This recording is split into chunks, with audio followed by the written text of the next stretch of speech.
All right, so Michael Scott from The Office. It doesn't take watching the entire show, start to finish, to understand very quickly that Michael has fairly low insight. I'd say Michael's got a deeply wounded inner child, and he's got low discernment, which means poor judgment. He's got this childlike fantasy that his workplace family will fill all the voids that his little body and his soul has ever felt. He wants this work family to meet his unmet needs from childhood. So why is this such a popular show in general? The Office shows us a reasonably dysfunctional family system. And the members of that dysfunctional family system, they accept each other as they are. Remember to find Emotional Badass wherever you get your podcasts, and make sure to hit that subscribe and follow button to get more videos like this in your feed. Hello, welcome to the show. This is Emotional Badass, where Moxie meets mindful. I'm your host, Nikki Eisenhower, life coach and psychotherapist. And on today's episode, I'm discussing the show The Office and family dynamics. It's easy to be down on TV and movies for lots of reasons, y'all. Violence, cheapening the human experience, romantic comedies creating false hopes of real adult life, skewed financial priorities, lack of connected spirituality. But TV and film are some of the most powerful human tools. We can see ourselves, all of our human dynamics played out on that film. We can relate, we can be entertained. This entertainment makes us laugh, it makes us forget our own problems. It reminds us what to be grateful for. It makes us feel. We even connect with each other over sharing show recommendations and movies, and we can share those experiences even when we aren't watching together. Movies and TV, they make us feel our humanity. In a world where we have done a poor job of acknowledging the importance of emotion, I think if we valued it more, we all would have had classes in school full on about emotion, how to regulate, what to do when we get angry. We just haven't really integrated emotional education into our normal everyday society. We are, as a culture, obsessed with media, I think because of how it makes us feel, how it helps us shift, how it informs us, how it infuriates us. And media shapes our culture. It shapes us individually and it shapes us collectively. Hands down, and it's no contest, highly sensitive people and trauma survivors over the years have been doing this for almost 2 decades now. Y'all have talked to me about The Office more than any other show or any other movie. It started fascinating me early in my career. I had a very typical, very traditional therapy office, and it struck me a lot that people would leave my office and not realize that maybe 3 or 4 people would talk to me about the same thing. It's part of why I wanted a show to be able to share this perspective of being a therapist, what it's given me, what it's shown me. And it has given me this little nugget in this way that I'm sharing on this episode about how we can come together, how we feel something, and how we all can relate to something. It gives us something. And that's what I want to get into today.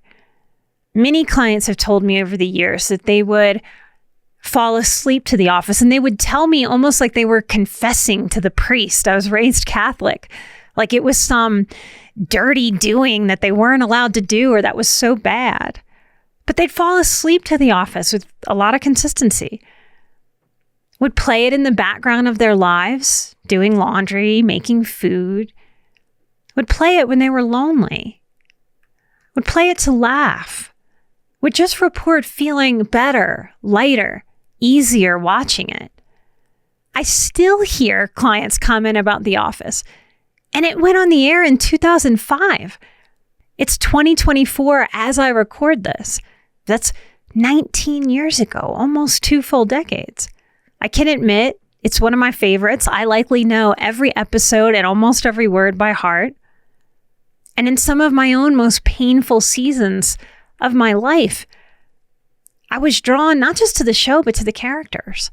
So why is this such a popular show in general? What does it do for us as highly sensitive people, as people in recovery from chaotic or dysfunctional childhoods?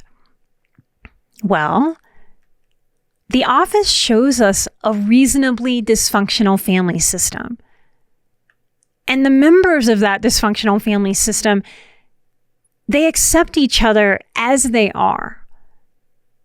The joke we all sort of know, right, is that every single family is dysfunctional, right, in some kind of way. And yes, I do believe that every single one of us, every human is flawed. All of us have some dysfunctional stuff, and we have hopefully different dysfunctional stuff at different times. I've learned over the years that one of the things that highly sensitive people from dysfunctional families crave, and I mean crave, is acceptance of who they are and how they are. Something that many of us just will not ever get, not even a fraction, from our families of origin. And I do think this is part of what draws our group of people, our tribe of recovering seekers, of people wanting very healthy dynamics. I think that's part of what draws us to this TV family of sorts. Work environments do recreate a family system of sorts. It's not exactly the same as family, but we come together and we play different roles just like we do in the family. I want to try to break down the main character today. The main character is Michael Scott. And if you have somehow never watched The Office, just know there will be some spoilers. And yes, I highly recommend this show. There'll be some questions at the end where I hope you guys have fun being able to use this TV show to maybe understand yourself with a little bit more depth and ease and lightness. All right, so Michael Scott from The Office. It doesn't take watching the entire show, start to finish, to understand very quickly that Michael has fairly low insight. I'd say Michael's got a deeply wounded inner child, and he's got low discernment, which means poor judgment. He's got this childlike fantasy that his workplace family will fill all the voids that his little body and his soul has ever felt. He wants this work family to meet his unmet needs from childhood.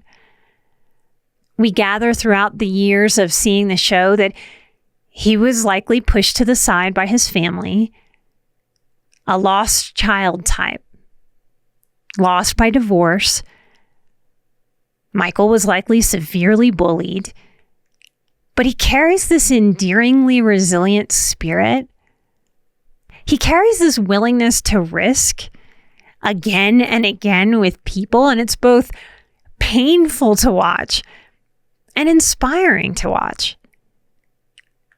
We watch him dance. We watch him dress up. We watch him pretend. We watch him make a huge deal out of everyone's birthdays in what seems like equal parts desire to be kind and celebrate the very people he loves and cares about, and equal parts wanting to steal the stage and steal the spotlight.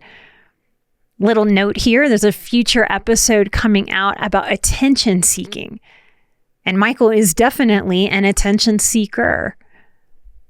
Michael lacks insight and is 90% clueless that he exhausts most people. Michael does not seem to worry if he is too much ever, something that lots of highly sensitive people carry a constant fear of because of how the world and family has interacted and given them that message that you're just too much because you're more than the average, instead of just an allowance of difference. So we watch Michael not worrying if he's too much ever. It's just not a thought for him. It's not part of his process. As the show progresses, we actually see him growing up in some ways. We get to witness his inner child. That's what I see when I watch. We watch his inner child go through healing as we watch him date and start to fall in love. with the woman he ultimately marries. Her name is Holly on the show. She enters in very late into the show. And Holly shows him an acknowledgement. She meets him right where he is. She's respectful and she's nurturing. She's playful with his inner child. We watch Holly, who's very connected to her own inner child. She naturally and healthily has a security about her and who she is. And she has a lack of approval seeking. I believe Holly's showing us a secure attachment style. And her secure attachment style, her trust in herself of who she is, her comfort level in her own silliness and her own inner child expression, it helps his more anxiously attached style ground and regulate to hers. We witness him become more secure in who he is through this relationship. We feel him become more stable, more grounded, as he experiences acceptance and appreciation for the very quirks that his younger self got bullied for. He becomes less self-involved, more selfless. Less attention and approval seeking, so less annoying, more grown up, less exhausting for others. It is from this place of self-acceptance and having Holly light up for him that he's able to finally do something that we never thought Michael would have the capacity to be able to do. He can leave. He can leave the very place that for so long made up his identity. He was the boss. He was the one in charge, and that was his family. He does, in essence, find himself while leaving everything he's ever been overly attached to. It's quite interesting to understand that when we find ourselves and everything that means, what happens is courage. In everything that I put out there into the world, I mean everything, even the things that don't seem like they're on this topic, it's about giving ourselves what we truly need so that our inner child can grow up. And when he or she gets what she or he has always needed, security, self-acceptance, that people love and appreciate us for who we are, not if we change, but for who we are and how we show up, compassion, understanding, forgiveness. When we move through those dynamics, we grow. And just like a tree that grows, we all know that if a tree grows, it gets bigger. Well, when we grow emotionally, we don't get bigger, but we grow emotionally more mature. And from that emotional maturation, we get more secure. And from that place of security, we can have more courage to lean into our lives, to make changes that once upon a time would have scared us into a debilitating state. What does your inner child want or need from you now? It may be different than what he or she wanted or needed earlier in your life. I want to leave you in this episode with some questions, maybe to ponder, maybe to whip out your journal and write about, maybe to play some good old office episodes and see how and what you resonate with after listening to this episode. Which characters do you resonate with and why? Which ones pull at your heartstrings? Which ones annoy the crap out of you? What aspects of yourself do you see in different characters? What aspects of others from your life do you see in these characters? Is there an understanding available to you through these characters about some similar people in your life? We have the privilege of watching these characters develop over many, many years. I am convinced that the writers of The Office were all in deep inner child therapy. We watch them hurt each other and forgive each other. We watch them help each other and drive each other crazy. What can you learn about true tolerance by watching their interactions? What can you learn about forgiveness through these storylines and through these characters? If you were incorporated as a character in The Office, if you were hired into Dunder Mifflin right now, who would you portray? How would you fit and intermingle with your office mates? Who would befriend you? Who would be an office enemy? If you've been drawn to The Office before even listening to me go through this, it can be very valuable to sit down and get very specific with yourself. What drew you in? What can this show you about yourself and your life now or earlier? Are there other shows that you've been drawn to? Of all the shows out there, all the movies, isn't it interesting what might draw each of us to it? And then the things that draw us to watch them again and again and again, what's going on there? What are we getting from spending our precious life on a repeat with some of those shows or movies? What's that doing for you? Is there a time and place to keep that repetition going?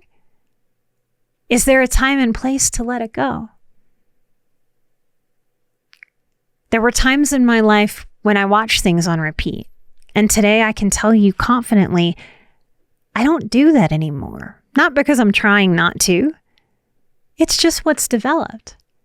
Because the security that I didn't know how to get anywhere else, the comfort I didn't know how to get in any other ways, that show, The Office, gave me for many years, when that was the best I knew how to do, the best I could get, I've grown into knowing how to love and take care of myself. I've grown into knowing how to have boundaries and walk away from people who continue to hurt me so that I have space and time and energy, not perfectly, but enough to have people that feel truly enriching to me be a part of my life. Therefore, I don't need that same comfort.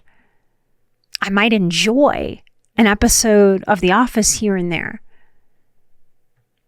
but it's no longer a coping strategy where once it was. Now it's just an awesome show. So when I go back and see these episodes, I get to see how far I've come, how much more secure, how much more support and healthy coping and integration, embodiment I have achieved, because it has been work to achieve for myself. Thank you for being out there listening. Thank you for being open to looking at things maybe a little differently and doing some deep work with something that's light and funny. If you want to practice peace with me, come sign up for the next peace course that starts on the 1st. If you want to participate in live streams and commercial-free episodes, come sign up on the Patreon. It's the coziest little corner of the internet. It's a very low drama, easy peasy place where people are genuinely doing the work, figuring things out, and sharing their progress points. Emotional Badass is part of the Airwave Media Podcast Network. I am an emotional badass. You are an emotional badass. And together, we are where Moxie meets mindful. Light and love. And I'll see you right here next time for a brand new episode. Till then, take care. Bye-bye.